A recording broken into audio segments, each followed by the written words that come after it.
All right. Hey guys, Casey here with Sovereign Temples, and I'm super excited because I have my brother from another mother, Brian, and he is going to share with us all things astrology coming up for this next cycle. You know how passionate I am about the moon, always doing the new moon meditations, full moon meditations, talking about the cycles. But Brian's going to just give us lots on the astrology side. He's very, very knowledgeable, and he's a dear teacher of mine. So I'm excited that he said yes to come on and chat with us. So, Brian, just share a little bit about this next cycle that we're entering. Lots of goodness.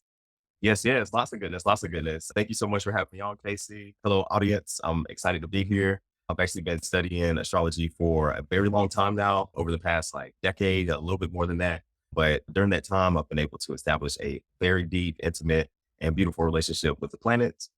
So today, let's walk through the planets together. We have entered Sagittarius season, being that we are in December. We are in the final month of the calendar year. We are also moving to the winter solstice. So we are coming into a closing out of a larger chapter of, this whole entire year. Looks like some of our planetary alignments and stuff that are some of our planetary transits that we'll be having during this summer, during this month are going to be, we have a Mercury retrograde coming up. We have Neptune stationing direct. We have Venus in Scorpio. And then we have a new moon coming up here on the 12th as well. So it's actually going to be very interesting. This year has been, let's see, for lack of better words, has been somewhat of a doozy for a lot of people. Been a lot of shedding, been a lot of release, have been a lot of just things coming up to the light to be released and let go of with love. And we are coming again into this final month of the year and this winter solstice of the darkest day, the closing of the year, just to kind of come full circle on everything. Some of the themes of Sagittarius season that we are in right now. Just a little preface. Um, each season, each zodiac astrological season is dictated by the movement of the sun. So once the sun moves into a new astrological sign that, marks or, calls in the new season.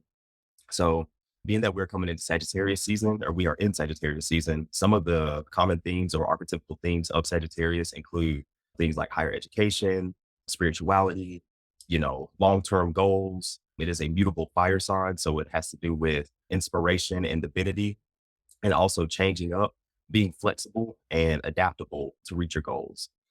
It's a very Jupiterian energy, so it's all about good luck, fortune, expansion, knowledge, wisdom. It's all about all that good Jupiterian stuff. So we are in right now consciously, we are in a place where that's kind of what's in our forefront. Those are the things that are really calling us in our face. So what we're coming into looks like on December 12th is we have a new moon coming in on December 12th.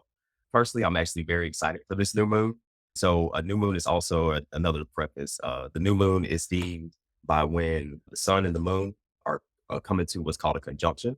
So they're in alignment with each other. So they're actually in the same sign. So this will be a new moon in the sign of Sagittarius. So the sun sign, our sun is in Sagittarius, and the moon will also come to Sagittarius. Very beautiful time, or a very important time to not only plant new seeds, but to get very clear on what our long-term goals are spiritually, knowledge wise, and education wise. So when I say knowledge and education, one has to do with spirituality, one has to do with earth. So one is kind of more of a heaven thing, one is more of an earth thing.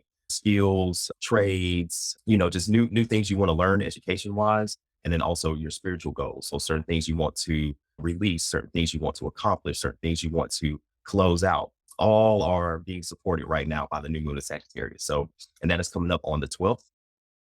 Another planetary transit that is actually happening along with the new moon is going to be our Mercury retrograde. So we have a Mercury retrograde coming in from actually right after the new moon. It's going to be happening on December 13th, and it goes all the way until January 1st. So the dreaded Mercury retrograde, everything has its place. So Mercury retrograde isn't necessarily a bad thing. It's just a time where certain energies that are used to moving in one direction are temporarily moving in another direction.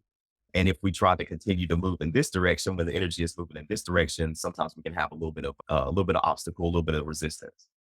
So some of the themes for the Mercury retrograde are try not to make new decisions during the Mercury retrograde, try not to sign contracts. I try not to create anything new necessarily during the Mercury retrograde that doesn't have room for revision. during these 3-week period of the Mercury retrograde, things that come and go during this period are meant to be revised. They're not necessarily meant to be committed to or solidified. They're meant to be revised. So if you do have a contract sitting on your table or something, if possible, wait till after New Year.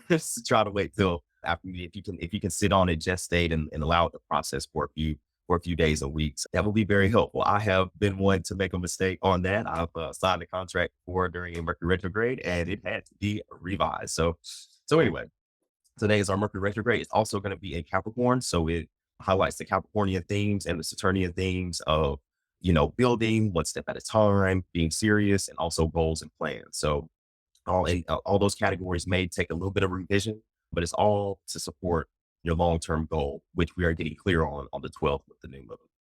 So along with that, we have two other big transits that I want to just kind of highlight on. We have Neptune direct, and then we have Venus in Scorpio. Venus in Scorpio is not always the easiest energy, but it is a very critical energy because Venus represents love, Scorpio represents authenticity. So right now we are being asked, let's see, and it's going till December 21st. So right now we are being asked to become very authentic with our love and ourselves and others, of course. But to authentically love yourself unapologetically, Scorpio is kind of Martian. So sometimes, that represents maybe tension or arguments or something like that. Everything with love, as long as you're loving yourself, it'll go in, it'll pan out well. But that is kind of what Venus and Scorpio's energy is demanding from us, is to love ourselves authentically and unapologetically. And if we're ever tested on it, to just stand in your love. And then also too, with this Neptune direct, this is a very powerful energy coming in. Neptune is going direct in Pisces. And what that really represents on a deeper level is we are getting a chance to not only revise our karma, but to completely rewrite our karma. So we're actually being placed, we're actually getting a very beautiful opportunity to get some or to tap into some powerful, powerful spiritual downloads. Neptune actually just went direct on December 6th. So it will be direct for the next like 3 months, but it is in the final degrees of Pisces. It's been in Pisces since 2012. A lot of people a lot of people may have noticed 2012 was this grand awakening across human consciousness. And ever since 2012 up until pretty much 2025, that's when it moves out of Pisces. There has just been this incredibly huge spiritual awakening within humanity. That's Neptune in Pisces. We're in the final degrees of it.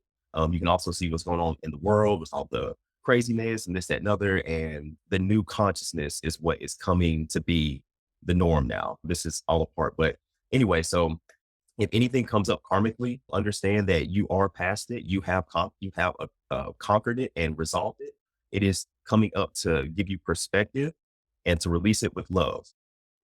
But powerful time, you guys. Very, very, very powerful time. And it's just very interesting how it all crescendos around the winter solstice. I think that is just incredible. Another astrologer I follow, he always just talks about how the timing for this stuff is so divine. It's just across the board. So anyway, you guys, Mercury retrograde, Neptune direct, Venus in Scorpio, new moon, winter solstice, New Year's. We have a big month ahead of us.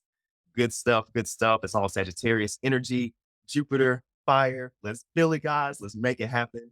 But yeah, get clear on your plans. Plant your seeds on the 12th. Sit on them throughout the month of December. Enjoy the holidays. Love each other. Love yourself. And get ready to rock and roll once the new year breaks in. Yeah, I'm ready to rock and roll. I'm super excited. I was taking some notes. There's crazy going on in the world. No, it is. And it's just why it's so powerful to to fortify like that self-love that you're, talking about and to really step into that. And I used to not be a believer really about the stars and astrology. I always knew I loved looking up the stars and was fascinated by the moon. But the more you track it and the more you witness everything, I mean, you can't deny it.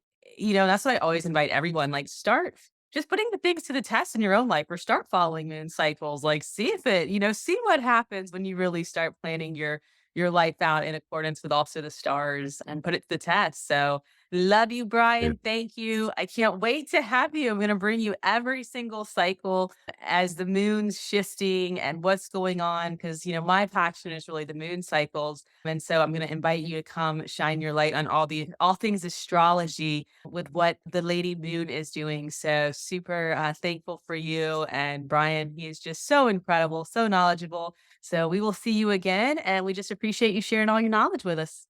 Of course, and I just have to say as well, you're a beautiful, beautiful, beautiful goddess walking with the moon. I just wanna let you know that she is with you. She is with you, girl. She is with you. They all have all the planets have such a beautiful energy to them, but they're also different, And girl, you the moon. You the moon.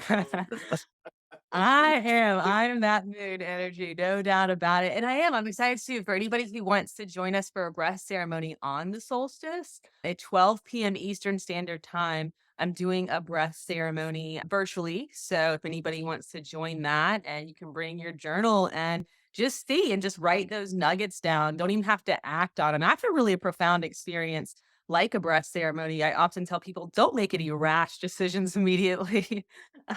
You let it percolate for a little bit, before deciding on, making a hardcore decision. And so I love that the retrograde kind of ends at that new year, when everybody in their consciousness to go. So, and I'll also be celebrating the Chinese Lunar New Year There with we you go. guys too. And that's February 10th, that I'll be looking forward to. So much goodness.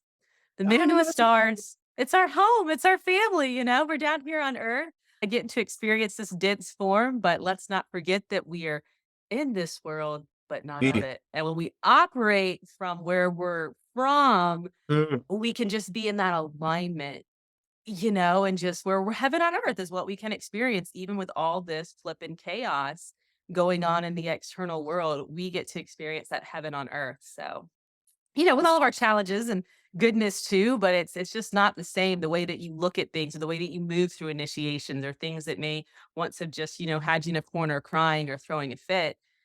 It's laughable at that point, because yeah. it's just that and that's the yumminess, the game of life. So I love it. I love it. Yeah, yeah. It's a play. We do our part, and I play with this sometimes. I feel it's like the chaos and the order, and it's like as divine beings, aren't we supposed to create order out of chaos? yes, Isn't sir. that part of what we're here to do? I just thought about it. That's exactly what we're doing. And well, order is this aspect, of this when things that geometric sacred patterns that start to come in from all the chaos, it's like you get Hmm. to take and you start taking all these data points and plotting them and get to start creating just that symmetry in our lives of beauty out of chaos. So I love that. That is a nugget that we will leave everyone with and just look forward to the next time. So thank you, sir. So thank you so much, guys. Y'all have a good one. See you next time. Bye. Love you, Case. Love you too.